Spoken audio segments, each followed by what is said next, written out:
Hello everyone, कैसे हो आप सभी। उम्मीद है सभी अच्छे होंगे।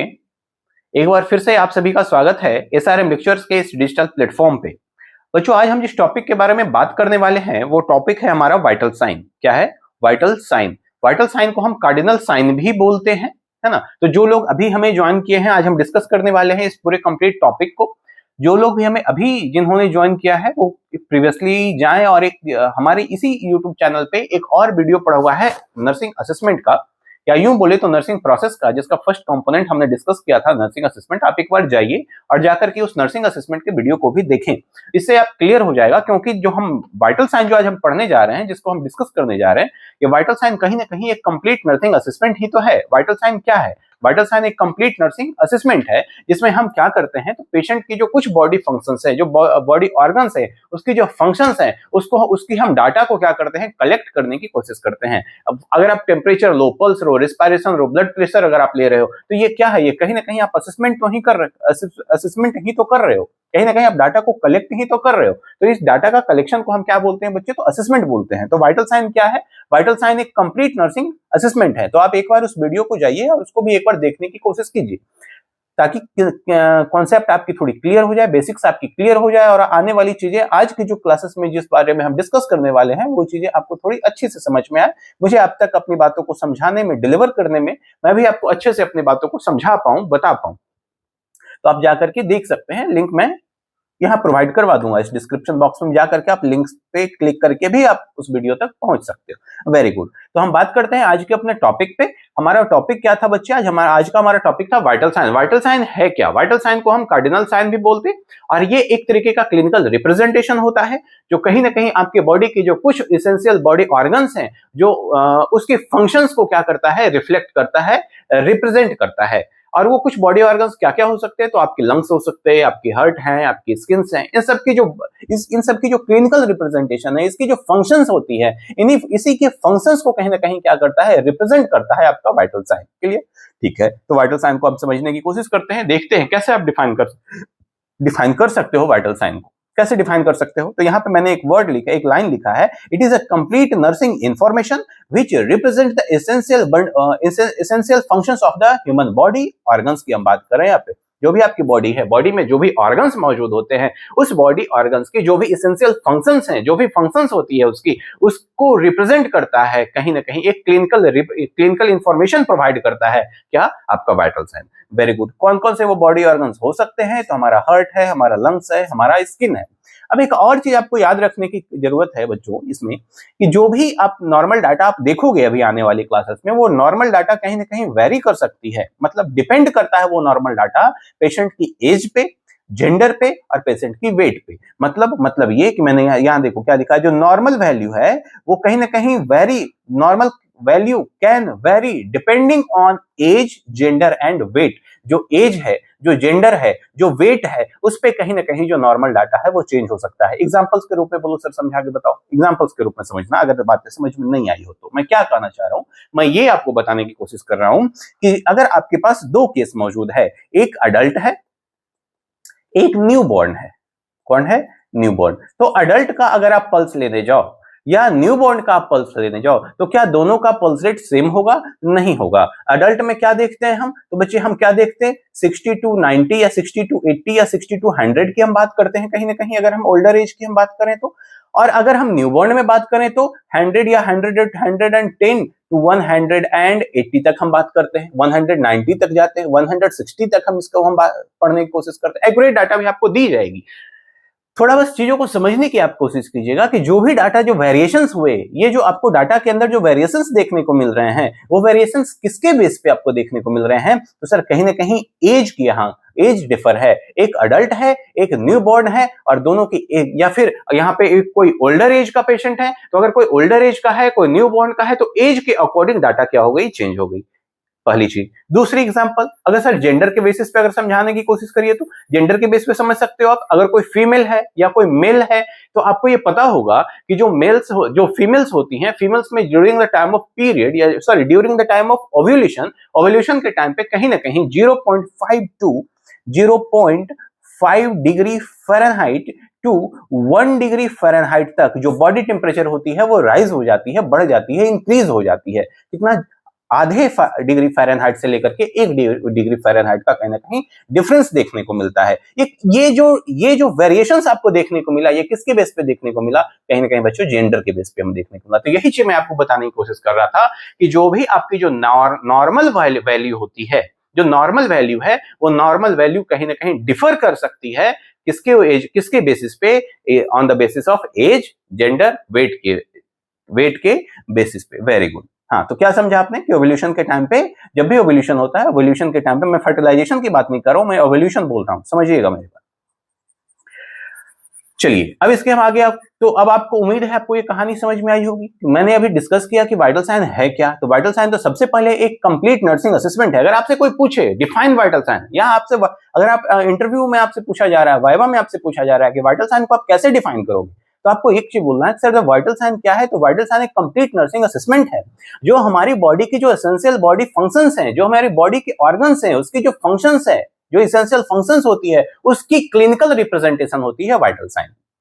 क्लियर है? तो क्या है वाइटल साइन? एक कंप्लीट नर्सिंग असेसमेंट है, जो हमारी बॉडी के अंदर मौजूद जो भी ऑर्गन्स हैं, उसकी क्लिनिकल, उसकी जो एसेंशियल फंक्शंस है, उसको कहीं ना कहीं क्या करता है? क्लिनिकली रिप्रेजेंट करता है आपका वाइटल साइन। Very good. ठीक है, कब कब आप वाइटल साइन को ले सकते हो, मतलब कब कब आप वाइटल साइन एसेस कर सकते हो? When to assess vital sign या when to measure vital sign? Vital sign को आप मेजर कब कर सकते हो? देखिएगा, बीइंग अ नर्स आपके लिए ये टॉपिक बहुत इंपॉर्टेंट है। अगर आप बीएससी नर्सिंग कर रहे हो, जीएनएम कर रहे हो, एएनएम कर रहे हो, एमएससी कर रहे हो, पोस्ट बीएससी कर रहे हो, तो आपको ये चीज तो आनी ही चाहिए। अगर इनफैक्ट अगर आप कुछ नहीं, आप क्लिनिकल भी अगर कर रहे हो, आप क्लिनिकल ड्यूटी में भी हो, तो ये मत समझना कि सिर्फ थ्योरेटिकल पर्पज से ये टॉपिक इंपॉर्टेंट है। नहीं, ये क्लिनिकल पर्पज से ये ज्यादा इंपॉर्टेंट हो जाता है ये टॉपिक। क्यों? क्योंकि जब भी आप कोई इंटरव्यू में जाते हो, इनफैक्ट जब भी आप इंटर्नशिप करते हो, बीएससी वाले जब 3.5 साल की पढ़ाई उनकी पूरी हो जाती है, लास्ट के 6 महीने में आप इंटर्नशिप करने जाते हो, उस टाइम पे भी इंटरव्यूअर आपसे वाइटल साइन का क्वेश्चन जरूर पूछता है। सीधे पूछेगा, क्या आप वाइटल साइन के बारे में आपको पता है? वाइटल साइन आप ले सकते हो, वाइटल साइन असेसमेंट कर सकते हो, नॉर्मल कंपोनेंट्स उसके पता है आपको, नॉर्मल रेंज पता है आपको, इन सब चीजों के बारे में वो जरूर पूछेगा आपसे। तो कहीं ना कहीं आपको जॉब दिलवाने में भी ये कहीं ना कहीं क्या करेगी? ये मदद करेगी। तो अगर आप गवर्नमेंट एग्जाम्स के प्रिपरेशन में हो, या कोई किसी प्राइवेट हॉस्पिटल्स में, या कहीं पे भी अगर आप जॉब इंटरव्यू के लिए जा रहे हो, तो वाइटल साइन नर्सिंग प्रोसेस एक ऐसा टॉपिक है जो हर कोई पूछता है आपसे, क्योंकि आपका ये रोल है, आपका ये काम है, आपका काम ही है वाइटल साइन। तो कब कब हम ले सकते हैं वाइटल साइन, इसकी आज हम बात करने वाले हैं। तो सबसे पहले ऑन द एडमिशन, जब भी कोई हेल्थ केयर फैसिलिटी में कोई भी आपका पेशेंट आया, आपको वाइटल साइन का असेसमेंट करना होता है। वाइटल साइन को आप असेस कर सकते हो या करते हो। ठीक है। दूसरा, जब भी आप किसी भी पेशेंट के होम केयर विजिट करने जा रहे हो, आप किसी पेशेंट का होम केयर में अगर आप किसी को देखने जा रहे हो, उसको ट्रीट करने जा रहे हो, अगर आप होम विजिट पे जा रहे हो, होम केयर विजिट पे जा रहे हो, तो भी आपको पेशेंट का क्या करना है? वाइटल साइन लेना ही लेना है। अगला, जो भी रूटीन शेड्यूल है आपकी, हॉस्पिटल्स की जो रूटीन शेड्यूल होती है वाइटल साइन लेने की, आपको जो भी शेड्यूल दिया जाता है कि आप जैसे ही आप अपने शिफ्ट में आए, आपको सबसे पहले जो भी पेशेंट्स हैं उनके वाइटल साइन आपको लेने हैं।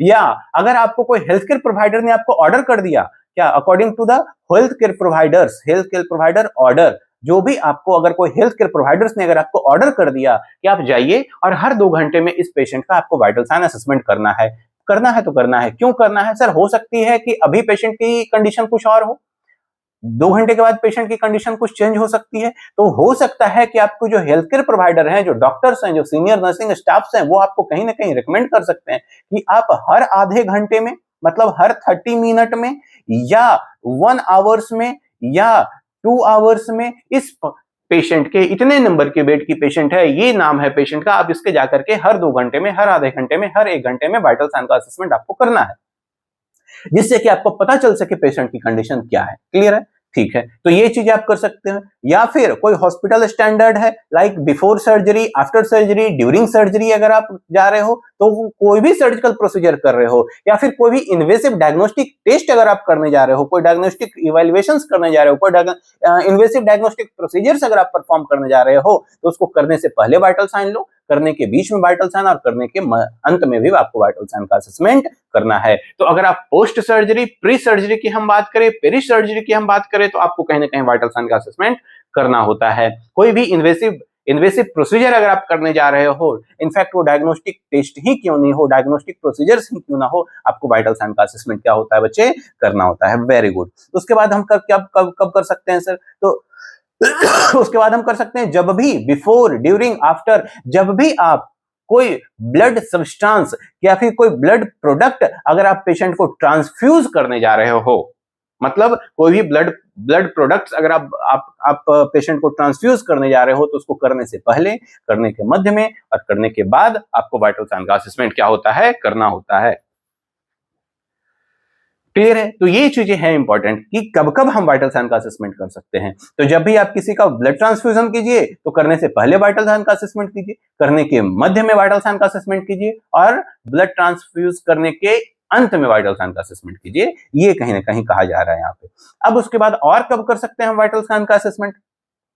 तो सुनना, जब भी आप कोई मेडिसिन लगा रहे हो, तो medicine, administration of the medicine, जब भी आप कोई मेडिसिन लगा रहे हो, उस मेडिसिन को एडमिनिस्टर करने से पहले, ड्यूरिंग और आफ्टर में भी आपको वाइटल साइन लेने के लिए कहा जा सकता है या लेना चाहिए। क्यों? समझिएगा मेरी बात। बहुत सारे मेडिसिन ऐसा है जो कहीं ना कहीं डायरेक्टली आपकी कार्डियोवैस्कुलर पे अफेक्ट करता है, जो आपकी कहीं ना कहीं हार्ट रेट को बढ़ा सकता है या हार्ट रेट को कम कर सकता है। बहुत सारे मेडिसिन ऐसी होती है जो कहीं ना कहीं आपके रिस्पायरेटरी रेट को अफेक्ट करता है, आइदर रिस्पायरेशन को बढ़ा सकता है या रिस्पायरेशन को कम कर सकता है। बहुत सारे ऐसे मेडिसिन हैं। अभी आपकी फार्माकोलॉजी की भी क्लासेस रिकॉर्ड हो गई है, तो हो सके वो भी आज से कल तक में वो भी अपलोड हो जाएगी, तो आप उसको भी देख लेना एक बार। फार्माकोलॉजी क्या है, जनरल फार्माकोलॉजी क्या है, कैसे आपकी ड्रग्स जो है कैसे आपकी बॉडी पे एक्ट करता है, इन सब की बात हमने उसमें की है। आपकी टेम्परेचर को कंट्रोल कर सकता है, आपकी जो टेम्परेचर कंट्रोलिंग फंक्शंस है, जो कंट्रोलिंग सेंटर है, उसको कहीं ना कहीं इन्फ्लुएंस कर सकता है कोई भी ड्रग्स। तो उसकी जो इफेक्ट है, उसकी इफेक्ट आने से क्या होगा, तो सर कहीं ना कहीं ब्रैडिकार्डिया, टैकीकार्डिया हो सकता है। क्या हो सकता है बच्चे? ब्रैडिकार्डिया या टैकीकार्डिया हो सकता है, ब्रैडिपीनिया या टैकीपीनिया हो सकता है। ऐसा कुछ हमें केसेस देखने को मिल सकता है ड्रग्स देने के बाद।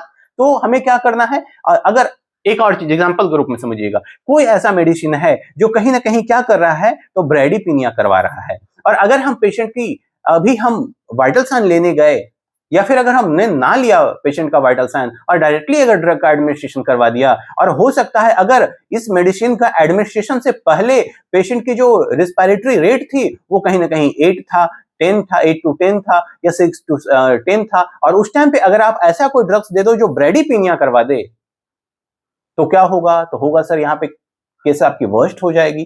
या फिर कोई ऐसी कंडीशन है जो ऑलरेडी पेशेंट की हार्ट रेट बढ़ी हुई है, आपकी पेशेंट की हार्ट रेट जो है वो क्या है बच्चे? इंक्रीज्ड है। अब इंक्रीज्ड हार्ट रेट में अब आप कोई ऐसी ड्रग्स आप दे रहे हो जिसके साइड इफेक्ट, जिसके एडवर्स इफेक्ट में ये आ रहा है कि कहीं ना कहीं वो ड्रग्स के लेने की एडमिनिस्ट्रेशन की वजह से कार्डियोवैस्कुलर इफेक्ट के रूप में आपको हार्ट रेट और इंक्रीज करवा दे, तो ऑलरेडी पेशेंट का हार्ट रेट 100 था, आपने फिर से एडमिनिस्टर कर दिया, अब पेशेंट का हार्ट रेट 180 हो गया। अब तो आपको, आपका काम है बच्चों पेशेंट को बचाना, पेशेंट को क्रिटिकल कंडीशन से बाहर निकालना, उसको क्रिटिकल कंडीशन में पहुंचाना है, आपका फंक्शंस नहीं हो सकता। तो हमने क्या किया? तो हमने ये बोला कि जब भी आप कोई पेशेंट की, जब भी हम किसी पेशेंट को कोई ड्रग एडमिनिस्टर करने जाते हैं, किसी इंडिविजुअल को कोई हम ड्रग्स एडमिनिस्ट्रेशन करने जाते हैं, करने से पहले आपको वाइटल साइन का असेसमेंट करना, करने के मध्य में वाइटल साइन का असेसमेंट करना, करने के एंड में आपको वाइटल साइन का असेसमेंट करना है। क्लियर है? तो उम्मीद है इतनी बातें आपको समझ में आई होंगी। और हम कब कर सकते हैं? जब भी कोई लो कॉन्शियसनेस का, आपको लॉस ऑफ कॉन्शियसनेस का कोई पेशेंट मिले जिसको और इंक्रीज इंटेंसिटी ऑफ पेन, जिसकी पेन की इंटेंसिटी बढ़ते ही जा रही है, like when patients general physical condition change हो रहा है, रेगुलरली चेंज हो रहा है, हर आधे घंटे 1 घंटे में आपको कुछ ऐसा कुछ चेंजेस नजर आ रहा है देखने का, या लेवल ऑफ कॉन्शियसनेस आपको वीक नजर आ रही है, लॉस होता जा रहा है उसका लॉस कॉन्शियसनेस, या पेन का इंटेंसिटी अगर बढ़ता जा रहा है, तो आप वाइटल साइन का असेसमेंट क्या कर सकते हो? कर सकते हो। तो इन सब चीजों को आपको ध्यान में रखना है कि कब कब हमें पेशेंट को वाइटल साइन का असेसमेंट करना है। और कब कर सकते हैं? Before, during, after nursing intervention.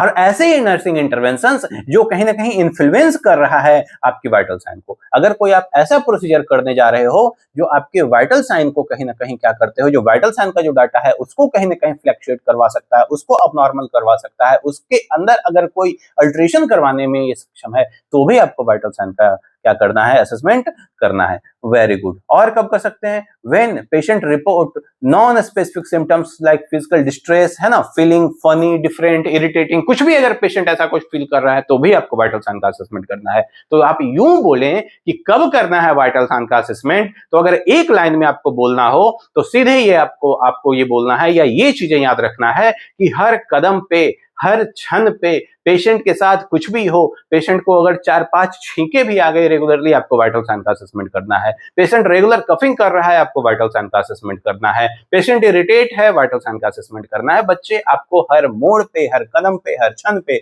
Vital sign का असेसमेंट करना है। क्यों? क्योंकि vital sign assessment is your priority.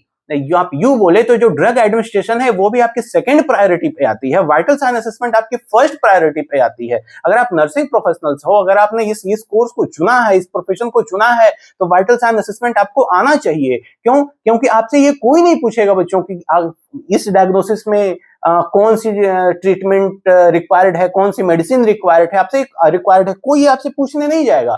आपसे क्या पूछा जाएगा? तो आपसे वाइटल साइन असेसमेंट ही पूछा जाएगा। तो नर्सेस का काम ही होता है वाइटल साइन का असेसमेंट। तो आप कहीं ना कहीं वाइटल साइन को हल्के में आप नहीं ले सकते हो, इस टॉपिक को आप इग्नोर नहीं कर सकते हो। तो मैंने क्या बताया? मैंने ये बताया कि हर कदम पे आप कुछ भी चेंजेस पेशेंट के अंदर देखते हो, आप वाइटल साइन असेसमेंट कीजिए। क्यों? क्योंकि जब भी आपका हॉस्पिटल्स में, तो और खास करके ज्यादा जब भी क्लिनिकल सेटिंग्स में, जब भी कोई केस के अंदर कोई चेंजेस देखने को मिलता है, जैसे ही आप डॉक्टर को रिपोर्ट करोगे, डॉक्टर आपसे सबसे फर्स्ट क्वेश्चन ये पूछेगा, आपने वाइटल साइन असेसमेंट किया, आपने वाइटल्स लिया? अगर नहीं लिया तो पहले जाकर के वाइटल्स लेकर आइए।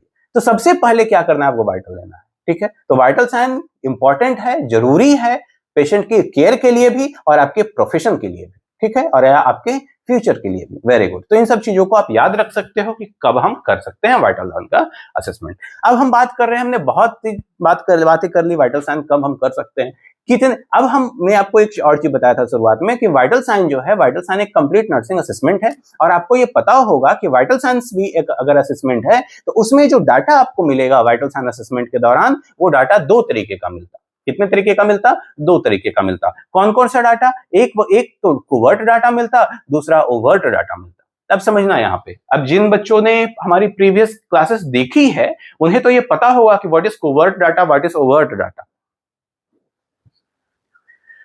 उन लोगों ने तो देखी है what is covert data and what is overt data. तो अगर उन लोगों ने देखी है तो उनको समझ में आया होगा। अगर नहीं समझ में आया तो मैं यहाँ पे समझा देता हूँ थोड़ी सी चीजें। बाकी अगर आपको डिटेल में देखना हो तो आप उस वीडियो को जाकर के एक बार देखें, प्लीज, मैं आपसे रिक्वेस्ट कर रहा हूँ, उन वीडियोस को भी देखें। आपको कोई डाउट हो तो आप वहां पे कमेंट करें, डाउट ना हो, वीडियोस अच्छी लगे तो आप एप्रिसिएशन दें, अपने चाहने वाले लोगों को उस वीडियो शेयर भी करें। आपको जिसको लगे कि इस तक भी ये नॉलेज पहुंचनी चाहिए, तो अपने फ्रेंड, अपने सर्कल में, अपने दोस्तों के साथ वो वीडियो को शेयर भी कर सकते हो। तो ठीक है, हमने दो तरीके की डाटा की हमने बात की, एक तो कोवर्ट डाटा होता, दूसरा ओवर्ट डाटा होता। कोवर्ट डाटा क्या है और ओवर्ट डाटा क्या है, समझने की कोशिश कीजिएगा। मैं किसकी बात कर रहा हूं? मैं इसकी बात कर रहा हूं। कोवर्ट डाटा का मतलब होता है सब्जेक्टिव डाटा और ओवर्ट डाटा का मतलब होता है ऑब्जेक्टिव डाटा। याद कैसे रखोगे? O for overt, O for objective. Clear है? O for overt, O for objective. और कवर्ट डाटा हमेशा कैसा डाटा होता है? सब्जेक्टिव डाटा होता है। अब आपको यह बताने की जरूरत नहीं है कि सब्जेक्टिव डाटा क्या है। क्या है सब्जेक्टिव डाटा? तो सुन लो मेरी बात। सब्जेक्टिव डाटा क्या है? सब्जेक्टिव डाटा वो डाटा होते हैं जो आपको सब्जेक्ट बताता है। सब्जेक्ट क्या है? सब्जेक्ट क्या है? सब्जेक्ट आपका क्लाइंट है बच्चे। कौन है आपका क्लाइंट? आपका पेशेंट, आपका जो भी इंडिविजुअल जिसको आप केयर दे रहे हो वो क्या है? क्लाइंट है, पेशेंट है, सब्जेक्ट है। तो जो भी आपका क्लाइंट आपसे बताए, आपका सब्जेक्ट आपसे बताए, आपका पेशेंट आपको बताए, आपको उसके ऊपर जिस डाटा के लिए आपको डिपेंडेंट होना पड़े, उस डाटा को हम सब्जेक्टिव डाटा बोलते हैं। मतलब ऐसे डाटा की हम बात कर रहे हैं जो ओनली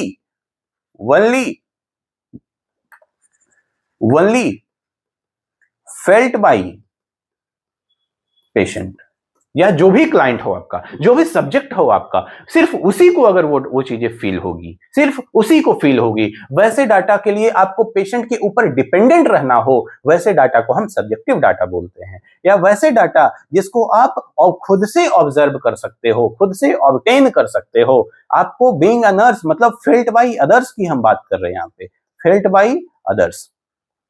वैसे डाटा जो दूसरे के द्वारा भी फील किया जा सके, वैसे डाटा को हम ओवर्ट डाटा बोलते हैं। नहीं आया बात समझ में? समझना मेरी बात। एग्जांपल्स में मैंने यहां लिखा है पेन, क्या इसकी बात हमने की है? पेन, क्या पेन आप फील कर सकते हो? आप अपने फ्रेंड का पेन फील कर सकते हो? अपनी गर्लफ्रेंड का, अपने बॉयफ्रेंड का क्या पेन फील कर सकते हो? नहीं कर सकते ना। क्यों? आप चाहे उससे कितनी भी लगाव हो, आपकी कितना भी प्रेम हो आपको उससे, लेकिन आप उसके पेन को फील नहीं कर सकते। अगर यकीन ना हो, तुम्हारे बगल में अगर कोई फ्रेंड तुम्हारा बैठा है, उसको खींच के एक चिमट लगाओ, अगर उसका दर्द तुम्हें फील हुआ तो बताना, क्या उसका दर्द तुम्हें फील हो सकता? सर नहीं हो सकता। उसके पैर में फ्रैक्चर है, उसके पैर में दर्द है, क्या तुम फील कर सकते? नहीं कर सकते। उसके सर में दर्द है, क्या उसके सर के दर्द को तुम फील कर सकते? नहीं कर सकते। उसकी बॉडी पेन है, क्या तुम फील कर सकते? नहीं कर सकते। तो ये डाटा के लिए आपको किसके ऊपर डिपेंडेंट होना पड़ेगा? पेशेंट के ऊपर। तो अगर पेशेंट की बॉडी पेन है, अगर पेशेंट को पेन है, मैं बॉडी पेन की बात नहीं कर रहा, मैं किसी भी तरीके का पेन की बात कर रहा हूं, अगर उस पेशेंट को पेन है, तो पेन के लिए जो पेन असेसमेंट भी आप करते हो, जो पेन रेटिंग स्केल्स की हम भी बात करते हैं, उसके ऊपर भी पेन को कौन कौन डिस्क्राइब करता? कौन? पेशेंट ही तो डिस्क्राइब करता। मुझे नहीं इस लेवल का पेन है, पेशेंट ही तो उसको क्या करेगा? डिस्क्राइब करेगा। आप तो फील नहीं करोगे। तो जिसके लिए सिर्फ और सिर्फ पेशेंट ही तो बता सकता है पेन है या नहीं है, और है तो किस इंटेंसिटी का है। इसके लिए आपको पेशेंट पे डिपेंडेंट होना पड़ रहा है। तो ऐसे डाटा को हम क्या बोलते हैं बच्चे? ऐसे डाटा को हम सब्जेक्टिव डाटा बोलते हैं। एक दूसरा एग्जांपल यहां समझनी है तो यहां समझो, वर्टिगो, सीजर्स, चक्कर आ रहे हैं किसी को, तो अगर आपके पड़ोसी को चक्कर आ रहे हैं तो क्या आप फील कर सकते हो? नहीं कर सकते ना। तो अगर पड़ोसी को चक्कर आ रहे हैं तो पड़ोसी ही बताएगा आकर के। आपके फ्रेंड, अगर आपको चक्कर आ रहा है तो आपको फ्रेंड ही बताएगा कि भाई आज मैं मार्केट नहीं जाऊंगा तुम्हारे साथ, मेरे सर में दर्द है, मेरा सर, मुझे चक्कर आ रहा है, मुझे सीजर्स मुझे चक्कर आ रहा है। तो कौन बताएगा? आपका फ्रेंड आपको बता रहा है। तो वैसे ही अगर पेशेंट, सिर्फ और सिर्फ पेशेंट ही इसको फील कर सकता है, आप इसको ऑब्जर्व नहीं कर सकते हो। इसका मतलब ऐसे डाटा जो सिर्फ पेशेंट ही फील करे, नोजिया एग्जांपल में आप ले सकते हो, नोजिया को आप ले सकते हो, नोजिया को भी आप एग्जांपल्स में कहीं ना कहीं लिख सकते हो। तो ये सभी जो डाटा है वे किसके लिए? आपको पेशेंट के ऊपर डिपेंडेंट होना पड़ेगा। डिपेंडेंट मतलब पेशेंट ही आपको बताएगा, आइदर आपसे, आपके पूछने पे, या अपनी खुद से, खुद की मर्जी से, वॉलंटरी इनवॉलंटरी, मतलब आपको पेशेंट के ऊपर डिपेंडेंट ही रहना पड़े। वैसे डाटा को हम सब्जेक्टिव डाटा बोलते हैं। और वैसे डाटा जिसको आप ऑब्जर्व कर सकते हो, एग्जाम्पल साइनोसिस, है ना, एग्जाम्पल फीवर, हाइपरथर्मिया, आप उसको एसेस कर सकते हो। तो एग्जांपल में मैंने यहां पे लिखा है temperature, pulse, respiration and blood pressure. तो बच्चे वाइटल साइन की जो भी कंपोनेंट्स हैं, वाइटल साइन की जो भी कंपोनेंट्स हैं, वो सभी कंपोनेंट्स ऑब्जेक्टिव डाटा होती है, ओवर्ट डाटा होती है। लेकिन पेन जो है, पेन एक तरीके का सब्जेक्टिव डाटा होता है। वाइटल साइन का जो फिफ्थ कंपोनेंट्स के, हम अभी थोड़ा वेट कीजिए, हम इसके बारे में भी बात करेंगे। जो फिफ्थ कॉन्सेप्ट है हमारे वाइटल साइन का, वो क्या है? हमारा फिफ्थ वाइटल साइन क्या है? पेन। तो पेन ही सिर्फ एक सब्जेक्टिव डाटा है, बाकी वाइटल साइन के सारे कंपोनेंट्स ऑब्जेक्टिव डाटा होते हैं। क्या होते? ऑब्जेक्टिव डाटा होते। टेम्परेचर को आप फील कर सकते हो, आपने थर्मोमीटर लगाया और पेशेंट की एक्सिला में, माउथ में, एनस में, रेक्टल में कहीं पे भी प्लेस किया, और आपने क्या कर लिया बच्चे? टेम्परेचर को हमने रीड कर लिया, देख लिया कितना उसकी बॉडी टेम्परेचर है। दूसरा, पल्स को आपने फील कर लिया, पाल्पेट कर लिया, आपने रेस्पिरेशन को फील कर लिया, आपने ब्लड प्रेशर को आप देख सकते हो। तो कहीं ना कहीं जो दूसरे कोई जिसको फील्ड कर सके, दूसरी लोग, बीइंग ए नर्स, आप उसको अगर आप खुद से ऑब्जर्व कर सकते हो, किसी से पूछने की जरूरत नहीं है कि इस सामने वाले इंडिविजुअल की टेम्परेचर क्या है, इसकी पल्स क्या है, इसका रेस्पिरेशन क्या है, इसका ब्लड प्रेशर क्या है। लेकिन पेन के लिए आपको पूछना पड़ेगा कि इसको पेन है या नहीं है। तो अगर पूछना पड़ रहा है, किसी पे डिपेंडेंट होना पड़ रहा है, तो वो बच्चे सब्जेक्टिव डाटा कहलाता। अगर उस किसी भी डाटा के लिए आपको किसी पे डिपेंडेंट होना ना पड़े, आप खुद से उसको अगर ऑब्जर्व कर रहे हो, तो वो ऑब्जेक्टिव डाटा कहलाता। एक और चीज याद रखिएगा यहाँ पे, जब इतनी बातें हो ही गई तो एक और बात मैं बताता हूं कि जो भी ओवर्ट डाटा होता है उसको ऑब्जेक्टिव डाटा बोलते। ऑब्जेक्टिव डाटा क्या है? वैसे डाटा जो दूसरे के द्वारा फील किया जा सके, और जो दूसरे के द्वारा फील किया जाता है वो क्या होता है बच्चे? साइन होता है। तो जो प्रीवियस वीडियोस देखकर आए हैं उनको ये चीज समझ में आया होगा कि मैंने साइन क्यों बोला। साइन का एक मैंने याद रखने के लिए एक चीज बताई थी, साइन, सिग्नेचर को ही शॉर्ट फॉर्म में साइन अगर आप बोल रहे हो, तो सिग्नेचर तो दिखता है, तो दिखने वाली चीजें क्या होती है? दूसरे से दिखने वाली चीजें क्या होती है बच्चे? ऑब्जेक्टिव डाटा होती है, ओवर्ट डाटा होती है। Very good. तो एक दूसरा वर्ड आता है साइन का, क्या? सिम्टम। क्या आता बच्चों? सिम्टम। सिम्टम वैसी चीजें जो दिखाई ना दे, जो पेशेंट के ऊपर डिपेंडेंट होना पड़े। फिर से हम वहीं पे आ गए, वैसे डाटा को हम ओवर्ट डाटा बोलते, सब्जेक्टिव डाटा बोलते। सिर्फ उसको हम पेशेंट ही उसको फील कर सकता, और सिर्फ पेशेंट ही उसको बता सकता वो सिम्टम्स होता है। क्या होता है, सिम्टम होता है। तो ये चीजें आपको याद रखने वाली बातें हैं, आपको याद रखनी चाहिए, याद रखनी ही होगी। क्यों? क्योंकि आपकी आने वाले समय में आपको ये हेल्प करने वाला है, आपकी एग्जाम में, आपकी जॉब में, आपके प्रोफेशन में, हर जगह। ठीक है, तो हमने कुछ इस तरीके से हमने कुछ इसकी बातें की है। तो जो लोग भी बैठे कृपया करके क्लास लेने के लिए वो एक पेन और पेपर लेकर बैठे, एक कॉपी लेकर बैठे, एक नोट्स लेकर बैठे, साथ साथ आप लिखते हुए जाइए। लिखिएगा तो वो चीजें कहीं ना कहीं ध्यान में रहेगी आपको। हमारी जो बातें हैं आप वो भी लिखिए, थोड़ा बीच में पॉज कीजिए, अगर वीडियो को कुछ फास्ट लग रहा है तो आगे निकल गए तो फिर लिखो, फिर से उसको प्ले करके देखो। अगर नहीं हो रहा है तो आप स्लो करके देख लो, ज्यादा स्लो लग रहा है तो फास्ट करके देख लो, है ना। डिपेंड करता है आप कितने ऊपर से कैच कर सकते हो उसको। तो हमने किसकी बात की? हमने कोवर्ट डाटा और ओवर्ट डाटा की बात की, ऐसी डाटा के बारे में बात की जो सिर्फ पेशेंट फील कर सकता। दूसरी तरफ हमने ऐसी डाटा की बात की जिसको हर कोई फील कर सकता है ना। उसी को हमने ऑब्जेक्टिव डाटा भी बोला और कोवर्ट को हमने सब्जेक्टिव डाटा भी बोला। इसको सिर्फ पेशेंट ही फील कर सकता, तो ये एक तरीके का सिम्टम भी होता है और ये एक तरीके का साइन भी होता है। क्लियर है? उम्मीद है आपको ये सारी बातें समझ में आई होगी। Very good. अब हम आगे की तरफ चलते हैं। अब हम पहुंचते हैं अपने वाइटल साइन के जो बेसिक वाइटल साइन है, या जो वाइटल साइन के जो कंपोनेंट्स हैं, जो बेसिक कंपोनेंट्स हैं, हम पहले उसको डिस्कस करने की कोशिश करते हैं कि वाइटल साइन के जो बेसिक कंपोनेंट्स हैं वो क्या हो सकते हैं और क्या क्या हैं। तो सबसे पहले बच्चे, आप सबको ये पता होगा कि वाइटल साइन के अंदर 4 बेसिक कंपोनेंट्स होते हैं, जिसको याद करने के लिए बच्चे एक मेमोनिक्स के रूप में इसको याद रखते हैं। कैसे? Temperature, pulse, respiration and blood pressure, मतलब टीपीआर बीपी के रूप में बच्चे इसको याद रखते हैं, है ना। जनरली यही सीक्वेंस होता है सबके मुंह पे कि टीपीआर बीपी। वाइटल साइन क्या है? Temperature, pulse, respiration, blood pressure. Short form में बच्चे इसको याद रखने के लिए क्या करते हैं? टीपीआर बीपी के रूप में इसको याद रखते हैं। तो आप भी इसको याद रख सकते हैं। ठीक है, तो ये कंपोनेंट्स होते हैं आपके बेसिक होते हैं, जो बेसिक वाइटल साइंस है उसके ये 4 वाइटल साइन के बेसिक कंपोनेंट्स हैं, temperature, pulse, respiration and blood pressure. अब कहानी शुरू होती है यहां से, फिफ्थ वाइटल साइन। अब चूंकि अभी मैंने आपको बताया कि पेन को हमने फिफ्थ वाइटल साइन के रूप में हम पढ़ते हैं, या पेन को फिफ्थ वाइटल साइन के रूप में कंसिडर किया जाता है। तो फिफ्थ वाइटल साइन की अब हम बात करते हैं, क्या है फिफ्थ वाइटल साइन। तो सबसे पहले तो सर पेन है हमारा, पेन को रखा जाता है फिफ्थ वाइटल साइन। एक और चीज समझिएगा, fifth vital sign, sixth vital sign, seventh vital sign, या फिर फिफ्थ ही अल्टरनेट होकर के पेन का जगह ही रिप्लेस करके दूसरी कंपोनेंट्स को यहाँ पे ऐड किया जाता है। कैसे करते हैं ये चीज समझिएगा मेरी बात। मैंने अभी आपको क्या बताया कि फिफ्थ वाइटल साइन क्या होता है? सर पेन होता है। Very good. अगर हम यूं बोलें कि इन द केस ऑफ, अगर पेशेंट है आपका जो, अगर या फिर आपकी ड्यूटी जो लगी हुई है वो है इमरजेंसी में लगी हुई, आप आईसीयू में हो, पेशेंट क्या है? आईसीयू में है, सीसीयू में है, पुअर जीसीएस है ना, लॉस ऑफ, या पेशेंट अनकॉन्शियस है, सीधे लिख लो अनकॉन्शियस पेशेंट है। अगर ऐसा कुछ केसेस आपको बच्चे देखने को मिलता है तो यहाँ पे फिफ्थ वाइटल साइन को भूल जाना।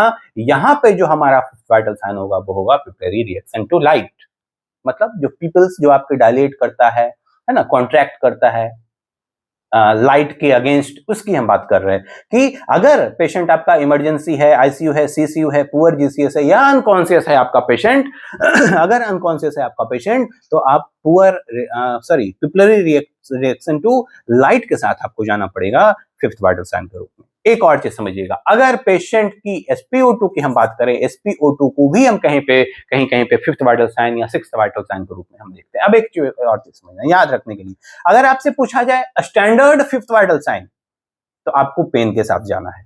ठीक है, अगर आप एग्जाम के पर्सपेक्टिव से अगर आप पढ़ रहे हो, अगर आप एग्जाम की प्रिपरेशन कर रहे हो, तो अगर आपको स्टैंडर्ड फिफ्थ वाइटल साइन पूछा जाए तो किसके साथ जाओगे? पेन के साथ। अगर आपसे पूछा जाए इन द केस ऑफ इमरजेंसी तो आपको पिपलरी रिएक्शन के साथ जाना है। किसके साथ जाना है? पिपलरी रिएक्शन टू लाइट के साथ जाना है। क्लियर है? तो ये सब चीजें आपको बातें याद रखनी होती है। चलिए, वेरी गुड। तो ये सब कुछ कंडीशंस हैं जिसको हम फिफ्थ वाइटल साइन के रूप में देखते हैं। हाँ, एक और चीज, अगर पेशेंट को ऑक्सीजन का कोई प्रॉब्लम है, एयरवे का कोई प्रॉब्लम है, तो आप फिर SpO2 के साथ जा सकते हो। किसके साथ जा सकते हैं? सर SpO2 के साथ भी हम जा सकते हैं। Very good. अब हम सीक्वेंस की बात करते हैं। What are the sequence of the vital sign assessment? क्या सीक्वेंस हो सकता है वाइटल साइन के असेसमेंट का? यहाँ पे भी बच्चे बहुत कॉन्फ्लिक्ट है। ऑफलाइन मोड पे जब मैं बच्चों को पढ़ाता हूँ इस टॉपिक को कभी कभी अगर हम डिस्कस कर लेते हैं और अगर डिस्कशन में अगर आ जाते हैं तो बच्चे अभी कुछ दिन पहले भी मेरे पास एक लेकर आ रहे हैं कि सर देखिए मैंने कहीं कहीं से उन्हें कोई कंटेंट दिया है, किसी ने कुछ पढ़ाया है, मुझे नहीं पता कहाँ से उन्होंने देखा है, तो बताते हैं सर ऐसा ऐसा कुछ देखने को मिलता है। सही सीक्वेंस क्या होता है वाइटल साइन का असेसमेंट का? अगर आप हॉस्पिटल में काम कर रहे हो, किसी क्लिनिकल सेटिंग्स में अगर आप काम कर रहे हो, तो सही सीक्वेंस बहुत इंपॉर्टेंट है जानना कि सही सीक्वेंस क्या हो सकता है वाइटल साइन का असेसमेंट का। तो जो जनरल कंडीशन पे हम बात करते हैं, जनरली जब आप कहीं पे कोई ओपीडी में हो या आप कोई हेल्थ कैंप लगा रहे हो या आप कॉलेज में हो, अपने लैब्स में कोई प्रोसीजर कर रहे हो या कहीं पे भी, इन जनरल कंडीशंस की हम बात कर रहे हैं। इन जनरल कंडीशन में अगर आप कहीं वाइटल साइन का असेसमेंट कर रहे हो बच्चों, तो उस दौरान उस समय पे वाइटल साइन की जो असेसमेंट की जो सीक्वेंस होगी वो बदलेगी नहीं। सबसे पहले टेम्परेचर लिया जाएगा, फिर पल्स लिया जाएगा, फिर रेस्पिरेशन और फिर ब्लड प्रेशर। ये 4 सीक्वेंस रहता है आपके वाइटल साइन के असेसमेंट का, ठीक है। और इसके बाद फिर हम जा सकते हैं किसके साथ? पेन। अगर हाँ, तो किसके साथ हम जा सकते हैं? पेन के साथ जा सकते हैं। और एक और चीज को ऐड किया गया है जिसकी हम बात कर रहे थे अभी, SpO2 को। किसकी हम बात कर रहे थे? SpO2 को आप जा सकते हो। अगर पेन भी नहीं हो पेशेंट को तो आप SpO2 के साथ जा सकते हो। Very good. तो आप ये चीजें आप कर सकते हो कि जब हम जनरल कंडीशन में जब हम किसी पेशेंट का वाइटल साइन असेसमेंट करते हैं तो हम क्या करते हैं? Temperature, pulse, respiration, blood pressure and SpO2 हम लेते हैं। Very good. उसके अलावा अब आ जाइए, कहानी तो वहां से शुरू हो रही है इन द केस ऑफ इमरजेंसी। अगर इमरजेंसी का कंडीशन है, इन द केस ऑफ इमरजेंसी, अगर इमरजेंसी में आप जा रहे हो तो कितने कंपोनेंट्स हैं आपके पास वाइटल साइन के? सर 4 कंपोनेंट्स हैं। कौन कौन से? Temperature, pulse, respiration, blood pressure. अगर in the case of emergency की हम बात कर रहे हैं। अच्छा, एक और चीज यहाँ पे थोड़ी शायद आई थिंक ये थोड़ी एरर हो गई है मेरे से, मैं इसको करेक्ट करता हूं अभी।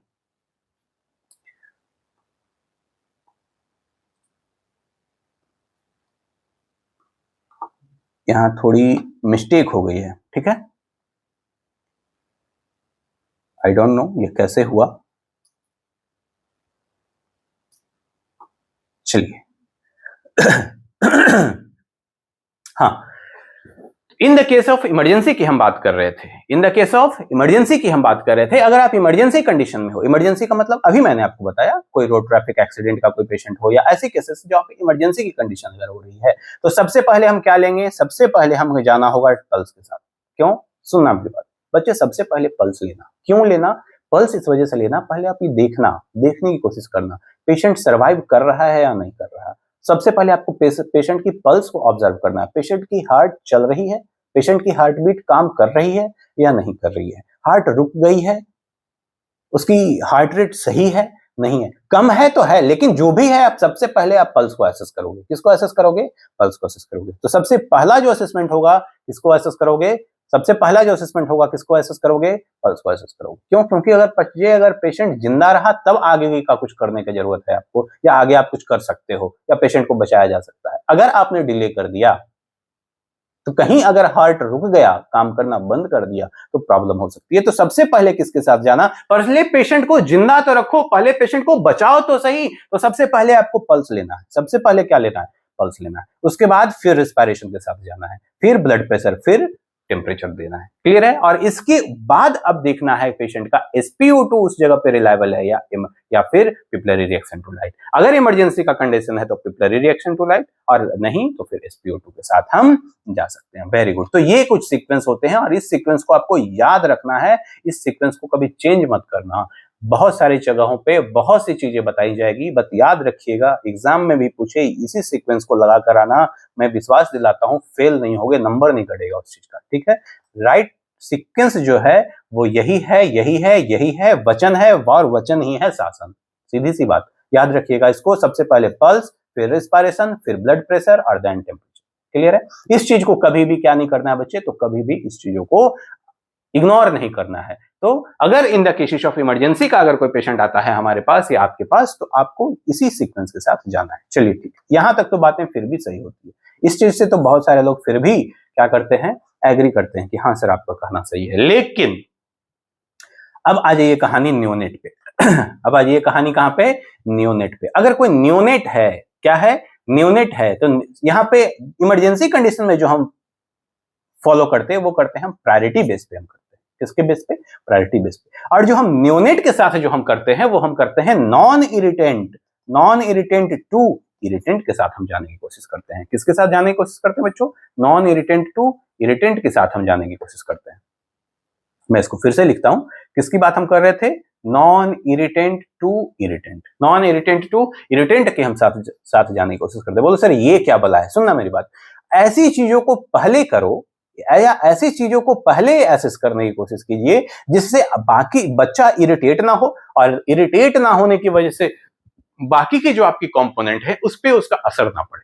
कहने का मेरा ये मतलब था कि जैसे ही आप वाइटल साइन एसेस करने जाओगे, बेबी अगर इरिटेट होता है, इरिटेशन की वजह से बच्चा क्राई करेगा, क्राई करने की वजह से उसका रेस्पिरेटरी रेट बढ़ेगा, रेस्पिरेशन के साथ हो सकता है उसका पल्स रेट इंक्रीज हो और ब्लड प्रेशर भी इंक्रीज हो सकता है। तो सबसे पहले आप ऐसी चीजों को एसेस करने की कोशिश करो जो जिसका डाटा आपको पहले मिल जाए और सेफली मिल जाए। क्लियर है? और जिससे बच्चा इरिटेट भी ना हो, कम इरिटेट हो। तो less irritant to more irritant की तरफ आप जा सकते हो, या नॉन इरिटेंट टू इरिटेंट की तरफ आप जा सकते हो। तो सबसे पहले मेरी बात सुनिएगा, आप यहां देखने की कोशिश करो कि जो भी वाइटल साइन के 4 कंपोनेंट्स आपके सामने मौजूद हैं, इन चारों कंपोनेंट में सबसे लेस इरिटेंट कौन सा है। अब मेरी बात समझना, फॉर एग्जाम्पल अगर कोई बोलता है आपसे कि सर सबसे पहले टेम्परेचर ले लो, टेम्परेचर लेने के लिए आप क्या करोगे? सर टेम्परेचर लेने के लिए हम एक थर्मोमीटर का यूज करेंगे। थर्मोमीटर को हम उसकी एक्जिला में या उसके रेक्टल रूट पे हम कहीं ना कहीं लगाएंगे। अब मेरी बात समझिएगा, अगर माउथ को तो आपको इग्नोर ही करना है, माउथ का ओरल रूट को तो आप ओरल रूट से तो आप टेम्परेचर एसेस कर ही नहीं सकते न्यूबॉर्न में। तो आप किस रूट के करोगे? सर आप एक्जिला को लोगे या रेक्टल को लोगे? रेक्टल भी जितना हो सकता है संभव हम उसको इग्नोर करने की कोशिश करते हैं। अगर हमें डिफरेंट लेना है फिर भी तो होगा क्या? इसकी वजह से बच्चा इरिटेट होगा, बेबी को इरिटेशन होगा। अगर आपने एक्जिला में भी प्लेस किया, उसका हाथ को आपने 3 मिनट तक पकड़ के रखा, 2 मिनट तक पकड़ के रखा, तो क्या होगा? बेबी इरिटेट होगा। इरिटेशन की वजह से बेबी के पास कुछ ऑप्शन नहीं मिलता। आप इरिटेट हो गए, आप मारने लगोगे, पीटने लगोगे, बट वो न्यूनेट है, न्यू बॉर्न है, उस जगह पे आप क्या करोगे? वो बच्चा क्या कर सकता है? सर वो तो रोएगा, रोने के अलावा उसके पास ऑप्शन ही क्या है? जैसे ही वो उससे क्राई स्टार्ट की, उसका रेस्पिरेशन बढ़ गया। आप लेने क्या गए थे? आप तो पहले टेम्परेचर लेने गए थे, आप बढ़ा कर आ गए रेस्पिरेशन को। तो आपने जैसे ही टेम्परेचर असेसमेंट करने की कोशिश की, उसका बच्चे का रेस्पिरेशन रेट बिगड़ गया और साथ में पल्स रेट भी बिगड़ गया, हो सकता है ब्लड प्रेशर भी उसका इंक्रीज हो जाए। तो अब क्या होगा? क्या अब उसका रेस्पिरेशन नॉर्मल आपको मिलेगा?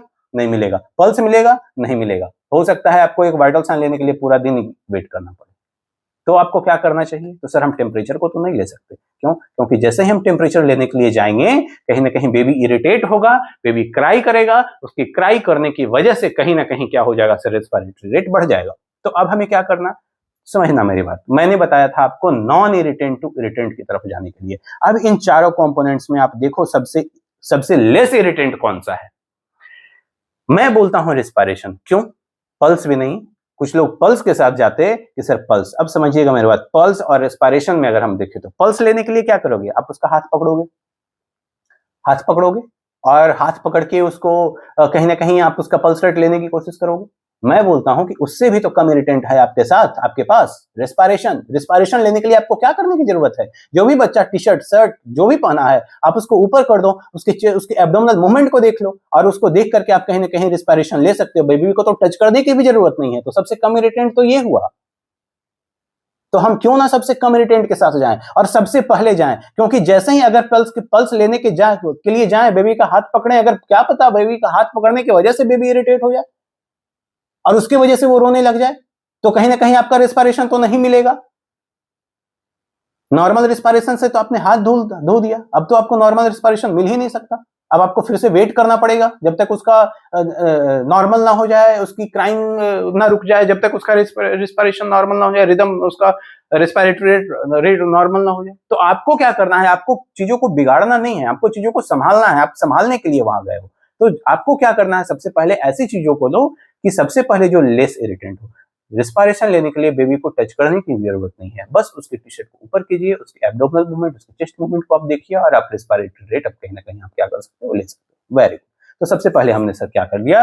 रेस्पिरेशन ले लिया। चलिए ठीक है। दूसरा, सेकेंड में हम क्या कर सकते हैं सर? अब आप इन 3 चीजें बची बच्चे, अब आपके पास ये 3 कंपोनेंट बच गए।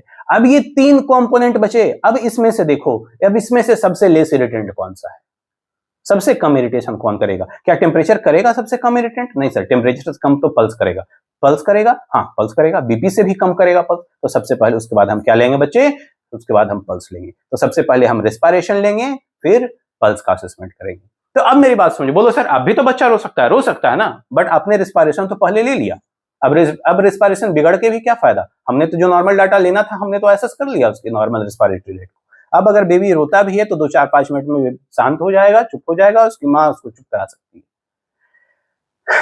तो अब हमने किसकी बात की? हमने बात की पल्स की। सेकेंड जो कंपोनेंट है, जो भी आपकी बेसिक वाइटल साइन है, सीक्वेंस की अगर बात की जाए, न्यूनेट में अगर बात की जाए, तो सबसे पहले हम लेते हैं रेस्पिरेशन, फिर लेते हैं बच्चे पल्स। तो चलिए ठीक है, पल्स भी ले लिया हमने, पल्स हो गया। अब आप इन दोनों में देखो, टेम्परेचर या बीपी, लेस इरिटेंट कौन है, टेम्परेचर में या ब्लड प्रेशर में? टेम्परेचर लेने के लिए क्या करना होगा? सेम चीज अभी मैंने आपको बताया कि उसके एक्सिला में, उसके रेक्टल में आपको थर्मोमीटर प्लेस करना होगा और कहीं ना कहीं एसेस करना होगा। ब्लड प्रेशर लेने के लिए क्या करना होगा? सर ब्लड प्रेशर लेने के लिए उसके हाथ पे, उसके बाजू पे कहीं ना कहीं कफ लगाना होगा, प्रेशर देना होगा, बच्चा तो और ज्यादा इरिटेट होगा। तो इन दोनों को अगर कंपेयर करने की कोशिश